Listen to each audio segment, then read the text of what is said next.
Okay, guys, my name is Parasite, and I released a free Serum preset pack, which is down in the link in the description. And I'm gonna walk you through the process of how I post process them. So this is what it sounds like.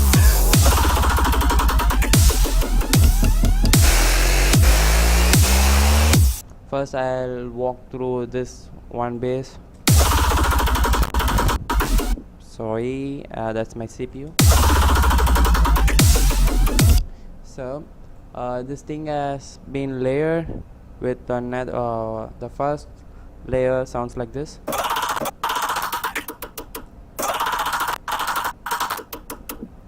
Okay, and the second one sounds like this, and the third one is just the sub.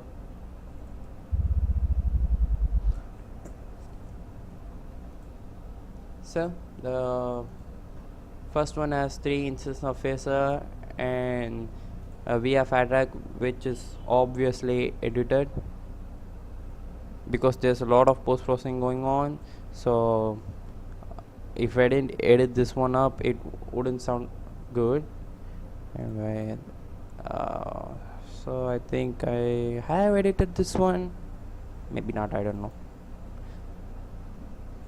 And a saturator, it's a preset a bit warmer, and 3 instance of EQ to remove the bad frequencies, and what do you call that, I don't know. Okay, and an OTT saturator and a glow compressor and a maximal 2, which is from Venom mode. Yeah, this one right here.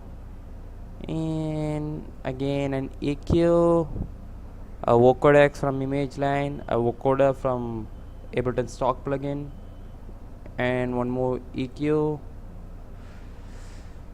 And to saturate more shit out of the sound, I added another glow compressor.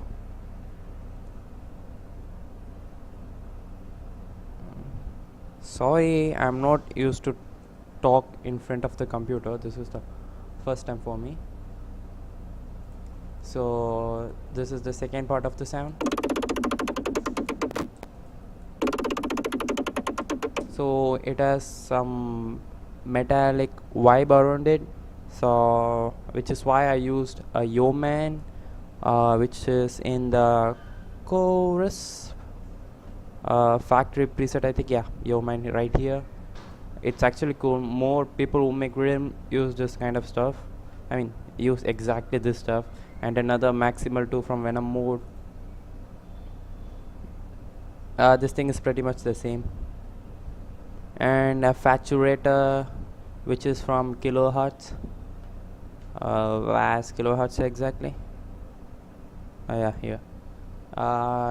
This has a lot of real good VST plugins. I mainly go for disperser, saturator, and chorus is also good. Brit crush is also good, and this transient shaper, where is it? Transient shaper is cool. Tape stop is also good.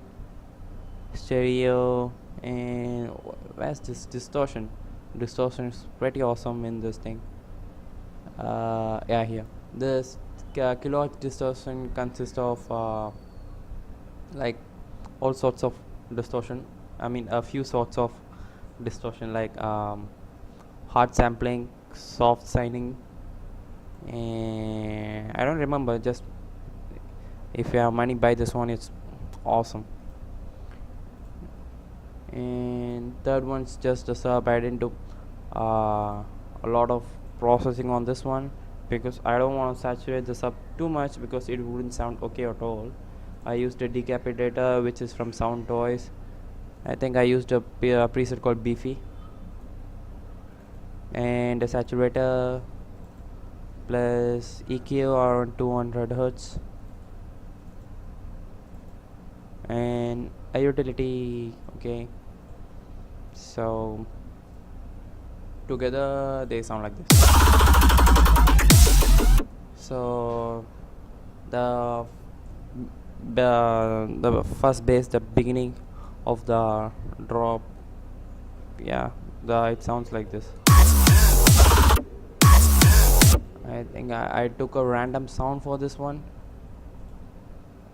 and I called it Multima, whatever, because there are already uh, two tracks from Pixel Terror called as Ultima and Maxima. So why not I name it as Multima? And this one's from VS Wavetable, and some I affirm this from Oscillator B, which is in sync. It's a saw wave, a high notch filter, a sub, a macro one, which is controlling the wavetable position, and some more effects. Add hypo and dimension for the sound, a tube distortion and a complex filter, a compressor, and a plate reverb with full width and no size and pre-delay. Look at about 25 hertz, yeah, 23. And the sub for that one is down in here. I took the dedicated sub, add a decapitator, saturator, bit warmer, EQ weight, and a glue compressor. Yeah. And okay, so the third one sounds like this. Okay. It's kinda cool. I don't know why I named this Predator, but it really did sound like a predator talking.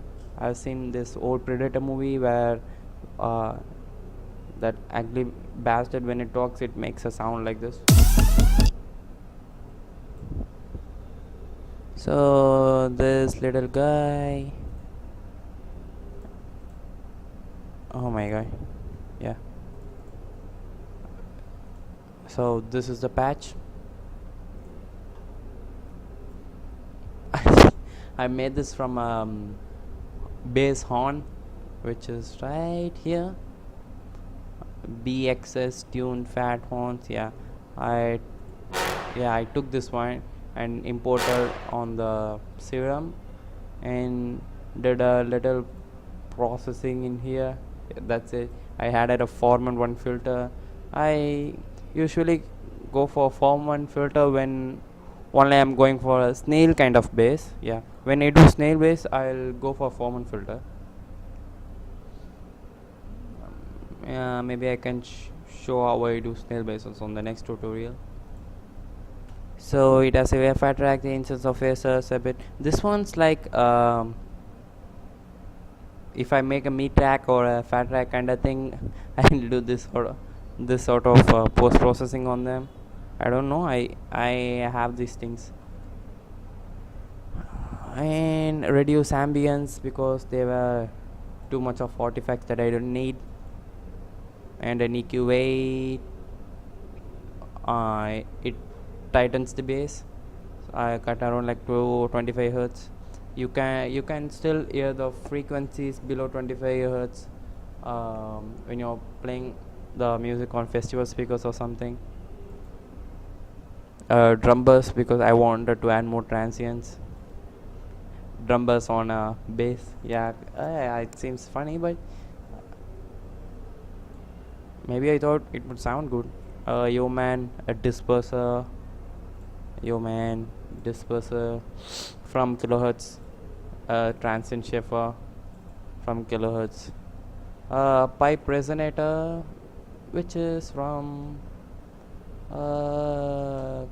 corpus. Yeah, corpus. Pipe resonator right here. And an OTT and a dynamic EQ maybe. Yeah, and a glue compressor. Together it sounds like this. And for the fourth bass, it's like okay, I'll just play. I don't know. It's like You're holding a brake on a car and accelerating it. So it's pretty much base too much sugar. Actually, I tried to remake this Panda Ice track called Too Much Sugar, which wasn't released yet. He showed that in a live stream, so I thought I could remake the sound from it, but I didn't. I ended up doing a sound rather on my own. So I added a VR fat track, which is the edited version. ENEQ, yeah. I don't like this particular frequency right here, and I used another, what do you call this one, okay, to make up for it, and an OTT, a saturator, a kilohertz distortion, which is one of my favorite distortion, a man saturator. Saturator is awesome. A glue compressor. Okay, so that's all for today. So as you can see, together they all sound like this.